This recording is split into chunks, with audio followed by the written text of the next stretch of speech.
सबसे पहले बात आज की सबसे बड़ी गुड न्यूज की करेंगे। अंतरिक्ष के क्षेत्र में तो इसरो का डंका पहले ही बज रहा है, लेकिन अब इस सेक्टर में निजी क्षेत्र की धमक को भी महसूस किया जाने लगा है।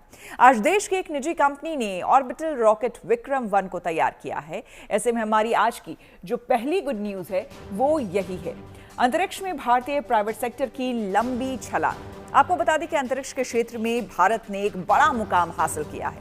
आज देश की private space company Skyroot aerospace ने अपने पहले प्राइवेट ऑर्बिटल रॉकेट विक्रम-1 को दुनिया के सामने पेश किया। माना जा रहा है कि स्काईरूट एरोस्पेस अपने इस रॉकेट को 2026 में लॉन्च करने की तैयारी कर रहा है। Rocket unveiling, please.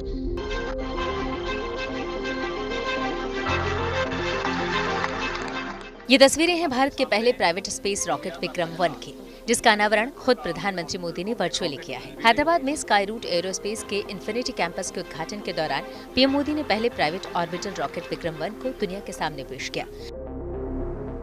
ये पहला निजी तौर पर विकसित ऑर्बिटल लॉन्च व्हीकल है जो एक ही प्रक्षेपण में कई उपग्रहों को कक्षा में स्थापित कर सकता है। यानी अंतरिक्ष की दुनिया में ये भारत की एक नई कामयाबी है।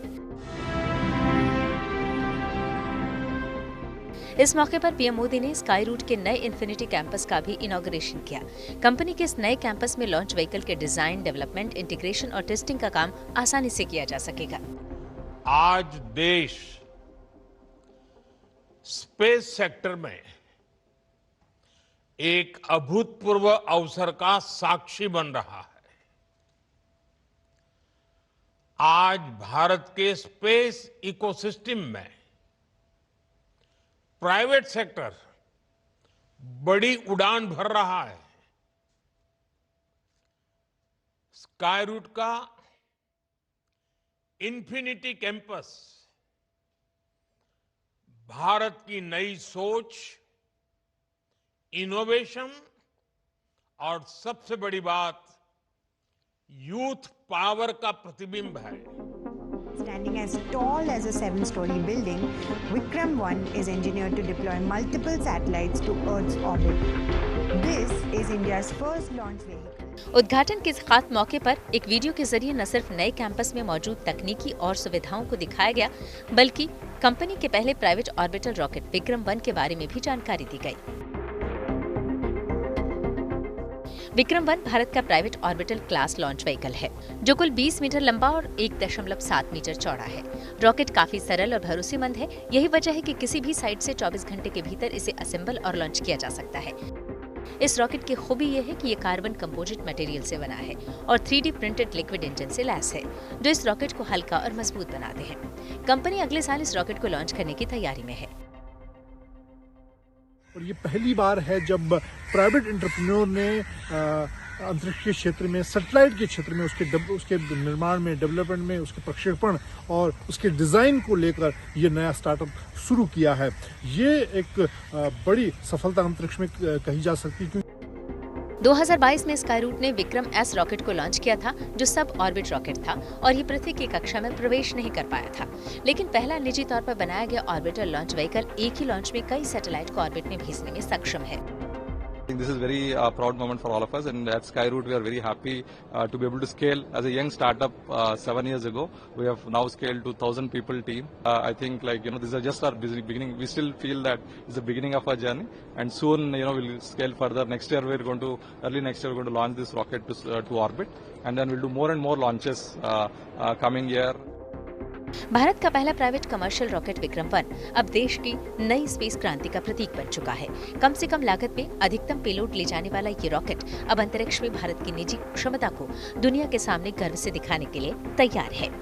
मंजीत नेगी के साथ bureau report, good news today.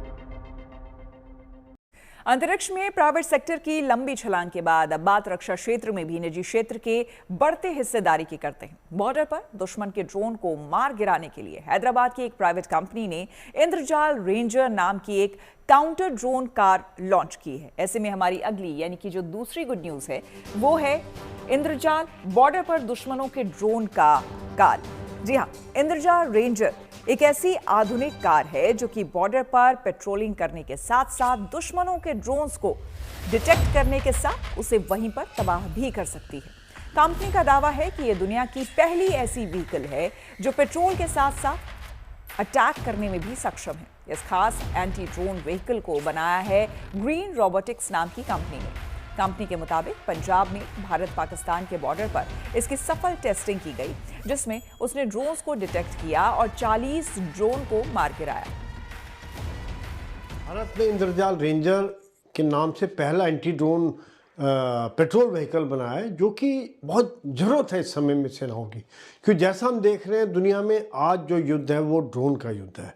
लड़ाई पूरी ड्रोन्स के द्वारा हो रही है, चाहे रशिया यूक्रेन हो, इजराइल हमास हो, इजराइल ईरान हो, सब जगह ड्रोन्स का इस्तेमाल हो रहा है। ऐसे में बड़ा ज़रूरी है कि हमारा एंटी ड्रोन सिस्टम बड़ा मजबूत है। एक तरफ हम ड्रोन बना रहे हैं जिससे हम अटैक कर सकें, जिसमें हमने दिखाया ऑपरेशन सिंदूर में, और ऑपरेशन सिंदूर में हमने ये भी दिखाया कि किस प्रकार से ड्रोन्स का हम काउंटर कर पाए। लेकिन ज़रूरत है कि उसको लगातार आधुनिक बनाते रहें, और जो ये गाड़ी है ये एक तरह से स्टेशनरी नहीं होकर चलती रह सकती है। चलते चलते ये एंटी ड्रोन सिस्टम का काम करेगा, ढूंढेगा, उनको पता लगाएगा और उनको बर्बाद करने में भी सक्षम रहेगा।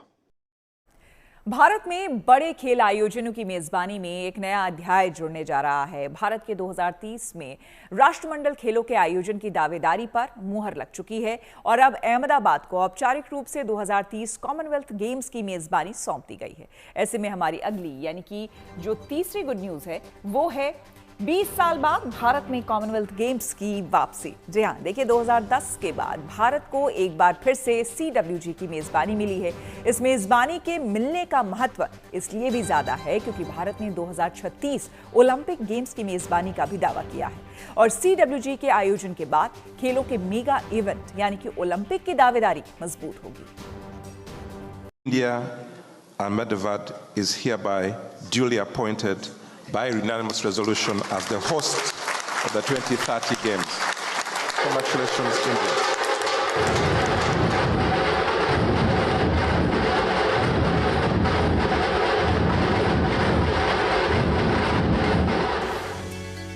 कॉमनवेल्थ गेम्स 20 साल के बाद एक बार फिर से वापस भारत आ रहा है। बुधवार को स्कॉटलैंड के ग्लासगो में कॉमनवेल्थ स्पोर्ट्स एग्जीक्यूटिव बोर्ड की बैठक में इसका औपचारिक ऐलान करते हुए अहमदाबाद को होस्ट सिटी घोषित कर दिया गया। Ahmedabad is hereby duly appointed by unanimous resolution as the host of the 2030 Games. यानी 2030 में होने वाले राष्ट्रमंडल खेलों की मेजबानी अहमदाबाद करेगा। अहमदाबाद को होस्ट सिटी घोषित किए जाने के बाद अहमदाबाद में जश्न का माहौल है। गुजरात के मुख्यमंत्री भूपेंद्र पटेल ने इसे पूरे राज्य के लिए गौरवशाली क्षण करार दिया है। गुजरात में इसका आयोजन हम सभी के लिए गौरव का विषय होगा और इससे खेल प्रतिभाओं को नई उड़ान तथा दीर्घकालीन विकास के अवसर मिलेंगे। 20 साल के बाद भारत में कोई मल्टी स्पोर्ट्स इवेंट होने जा रहा है। इससे पहले 2010 में नई दिल्ली में कॉमनवेल्थ गेम्स का आयोजन हुआ था। दरअसल कॉमनवेल्थ गेम्स का आयोजन किसी भी देश के लिए सिर्फ खेल आयोजन नहीं, बल्कि उसकी अंतर्राष्ट्रीय छवि, इंफ्रास्ट्रक्चर, डेवलपमेंट और विजन का भी प्रतीक माना गया है। ऐसे में गुजरात में इस खेल के आयोजन से राज्य में न केवल खेल और खिलाड़ियों को बढ़ावा मिलेगा, बल्कि राज्य में स्पोर्ट्स इंफ्रास्ट्रक्चर को भी रफ्तार मिलेगी। साल 2030 के कॉमनवेल्थ गेम्स की मेजबानी की घोषणा हो चुकी है। आधिकारिक तौर पर अहमदाबाद को जो है वो मेज़बान सिटी घोषित किया गया है, भारत को मेज़बान देश घोषित किया गया और भारत में जो है अहमदाबाद में ये कॉमनवेल्थ गेम्स 2030 होंगे। ये 100वें राष्ट्रमंडल खेल होंगे जिनका आयोजन भारत में किया जा रहा है। भारत ने जो है वो जो इसकी दावेदारी की थी उसको अब आधिकारिक तौर पे जो है वो स्वीकृति दी गई है। आज जो जनरल असेंबली ग्लासगो में हुई कॉमनवेल्थ देशों की, उसके अंदर जो है इसकी आधिकारिक घोषणा आज कर दी गई है। भारत की ओर से भारत का जो प्रतिनिधिमंडल था उसका नेतृत्व गुजरात के डिप्टी CM हर्ष संघवी कर रहे थे और उनकी मौजूदगी में ये ऐलान हुआ।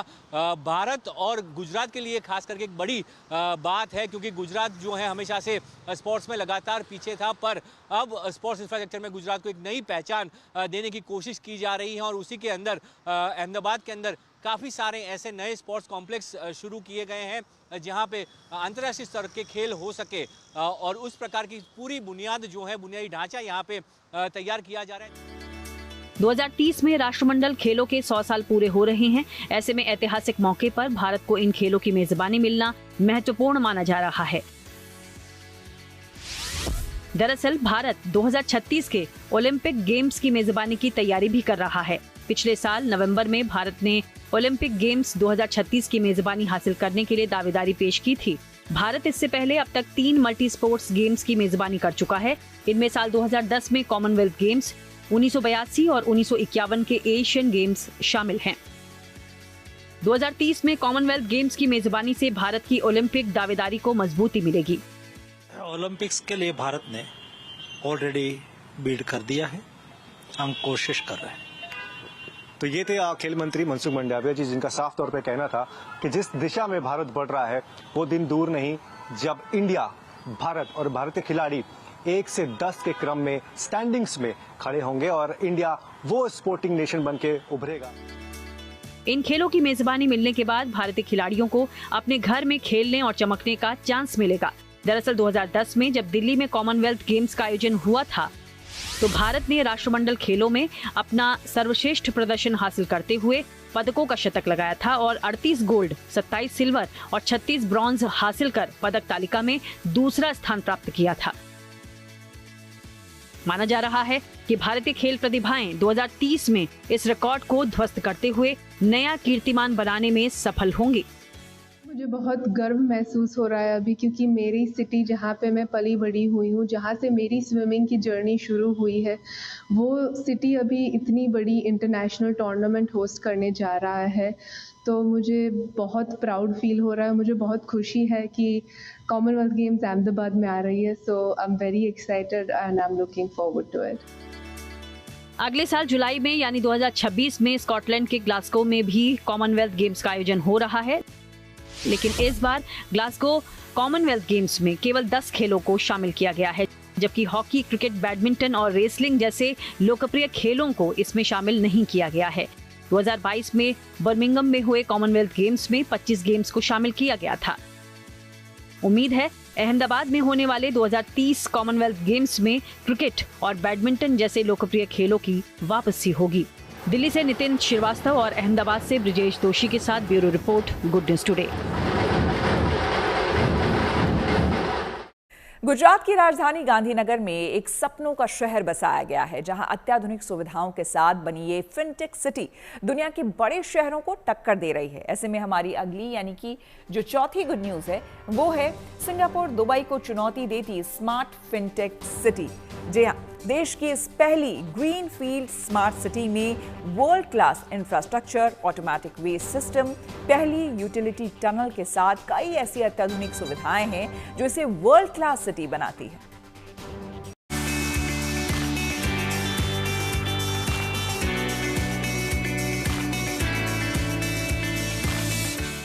ऊंची इमारतें,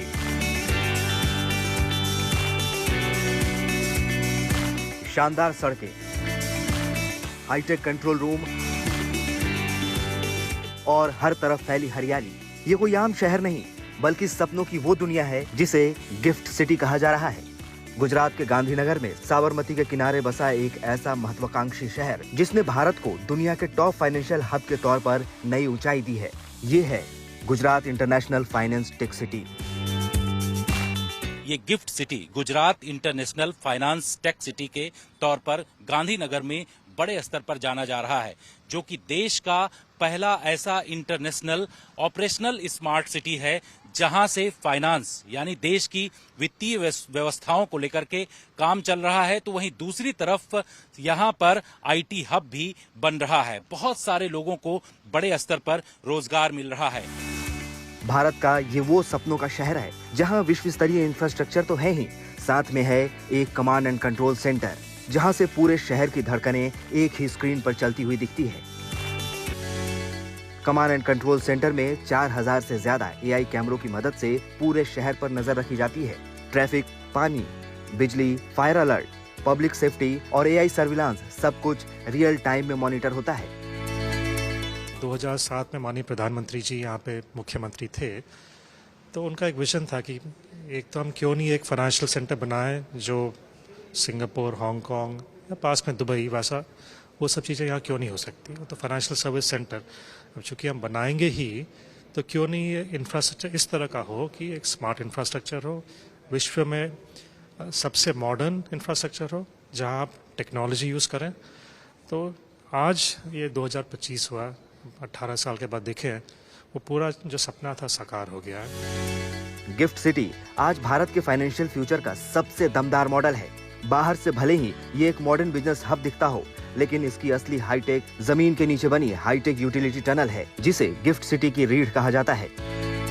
जो गिफ्ट सिटी बना है, यहाँ पर पहले से ही इतनी लंबी टनल बना करके ये तय कर दिया गया है कि हर एक बिल्डिंग तक डायरेक्ट वहां पर पहुंचने के लिए इस यूटिलिटी टनल के जरिए ही सारा कुछ सप्लाई होगा। साथ ही वेस्ट वाटर हो या फिर इसके साथ साथ जो वहां पर कूलिंग सिस्टम हो, यानी कि हर एक बिल्डिंग में अगर कूलिंग सिस्टम पहुंचाना है तो उसके लिए बाकायदे पाइप्स लगाई गई हैं। इसके साथ साथ यहाँ पर आप तस्वीरों में देख रहे हैं कि पोर्टेबल वाटर और सॉलिड वेस्ट को भी वहां से उस बिल्डिंग से हटाने के लिए भी ऐसे ही पाइप लगाई गई है। भारत में पहली बार किसी शहर में पानी, बिजली, इंटरनेट, कूलिंग सिस्टम और फायर सर्विस सब कुछ एक ही टनल के अंदर रखा गया है। लगभग 5.5 किलोमीटर लंबा ये टनल किसी भी शहर के लिए एक परफेक्ट स्मार्ट इंफ्रा मॉडल है। यहाँ किसी भी सर्विस में दिक्कत आए तो सड़क नहीं टूटती, इंजीनियर सीधे टनल में उतरकर रिपेयर कर लेते हैं। भगवान श्री कृष्ण की पौराणिक नगरी द्वारका के बारे में जानने के लिए हर कोई उत्सुक रहता है। एएसआई समय समय पर द्वारका का जमीन पर और यहां तक कि समंदर के नीचे भी सर्वेक्षण करके इस पवित्र शहर के इतिहास पर पड़ा जो पर्दा था उसे उठाता रहा है। एएसआई ने एक बार फिर से द्वारका के प्राचीन अवशेषों के अध्ययन का फैसला किया है। ऐसे में हमारी अगली यानी कि जो 5वीं गुड न्यूज है वो है समंदर के बाद पाताल में मिलेगा द्वारका का इतिहास। देखिए, देवभूमि द्वारका जिले के प्रसिद्ध तीर्थ स्थल द्वारका में प्राचीन अवशेषों के अध्ययन के लिए भारतीय पुरातत्व सर्वेक्षण यानी कि एएसआई ने सर्वेक्षण शुरू किया है। ये कार्य जगत मंदिर के पास शुरू किया गया है। अभी होने वाली खुदाई जगत मंदिर और गोमती नदी के बीच स्थित एक पौराणिक मंदिर पर केंद्रित है। इस कार्य का मुख्य उद्देश्य प्राचीन अवशेषों की खोज और उनका अध्ययन करना है। इस खास सर्वेक्षण के लिए देश के अलग अलग हिस्सों से पुरातत्ववादियों की भी एक टीम द्वारका पहुंची है। पूर्ण रूप से एक एकेडमिक और साइंटिफिक एक्सरसाइज है प्राचीन इस नगर की प्राचीनता को जानने के लिए। जगत मंदिर जो है वो इस प्राचीन जो टीला है उसके बिल्कुल सबसे ऊंचे भाग पर बना हुआ है, तो ये उस जो प्राचीन बस्ती रही होगी उसका केंद्र बिंदु होगा ऐसा माना जाता है। तो इसलिए इसके समीप कार्य करने का उद्देश्य यही है कि नदी के और जो इसका केंद्र है उन दोनों के बीच के संबंध को समझा जा सके, इसलिए इस स्थान का चयन किया गया है। काम बहुत धीमी गति से होता है क्योंकि इसमें प्राचीन समय के जो अवशेष होते हैं उनको परत दर परत उनका अध्ययन किया जाता है और इसके बारे में कोई भी अनुमान लगाना संभव नहीं होता क्योंकि ये निर्भर करता है कि उत्खनन में क्या अवशेष प्राप्त होंगे। अहमदाबाद के सरदार वल्लभ भाई पटेल अंतर्राष्ट्रीय हवाई अड्डे पर विमान संचालन को और अधिक कुशल बनाने के उद्देश्य से टैक्सी वे की लंबाई में बढ़ोतरी के साथ एक नए टैक्सी वे का भी निर्माण किया गया है। ऐसे में हमारी अगली यानी कि जो 6ठी गुड न्यूज है वो है नए रनवे से अहमदाबाद एयरपोर्ट को तूफानी रफ्तार। जी हाँ, टैक्सी वे विस्तार से एयरपोर्ट का मुख्य रनवे उड़ानों के टेक ऑफ और लैंडिंग के लिए लंबे समय तक अवरुद्ध नहीं रहेगा। इससे रनवे लोड कम होगा और हवाई अड्डे की परिचालन क्षमता में बढ़ोतरी होगी। इससे अब अहमदाबाद हवाई अड्डे पर प्रति घंटे 28 विमानों को संभालना संभव होगा।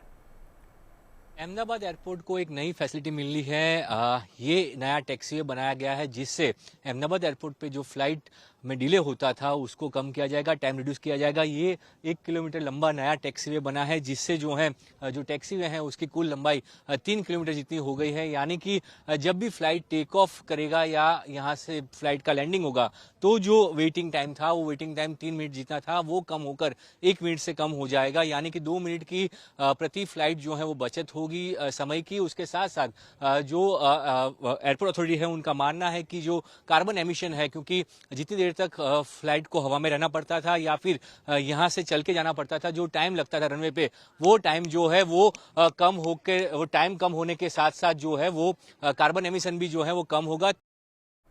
और अब बात एक ऐसे प्रतिभाशाली छात्र की जिसने बिना किसी विशेष ट्रेनिंग के एक रोबोटिक टीचर बना दिया। ये टीचर न केवल बच्चों को पढ़ाने में सक्षम है बल्कि ये छात्रों के सवालों का सटीक जवाब भी देता है। ऐसे में हमारी 7वीं और आखिरी जो गुड न्यूज़ है वो है कंपाउंडर के बेटे का कमाल बनाया रोबोटिक टीचर। देखिए 12वीं में पढ़ने वाले आदित्य ने एआई की मदद से एक रोबोट तैयार किया है। आदित्य के मुताबिक स्कूलों में खाली पीरियड में ऐसे रोबोट ग्रामीण इलाकों के स्कूलों में बच्चों के लिए फायदेमंद साबित हो सकते हैं। रोबोट में किसने बनाया है? मुझे आदित्य ने इन्वेंट किया है। मैं आपको स्कूल में पढ़ा रही हूँ। ये शिवचरण इंटर कॉलेज बुलंदशहर में बना दी। एक वक्त था जब स्कूल्स में शिक्षक क्लासरूम के अंदर रोबोट के बारे में पढ़ाया करते थे। रोबोट की काबिलियत के किस्से सुनाकर टीचर तकनीक की ताकत का एहसास करवाते थे। फिर तेजी से वक्त बदला और आज वही रोबोट टीचर बनकर क्लासरूम में बच्चों को पढ़ा रहे हैं। ये तस्वीरें उत्तर प्रदेश के बुलंदशहर जिले की है, जहां एक सरकारी स्कूल में रोबोट टीचर बच्चों को पढ़ा रही है।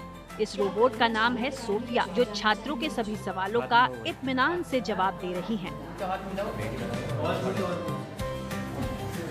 सोफिया बच्चों को आसान और मॉडर्न टेक्निक से पढ़ाती हैं।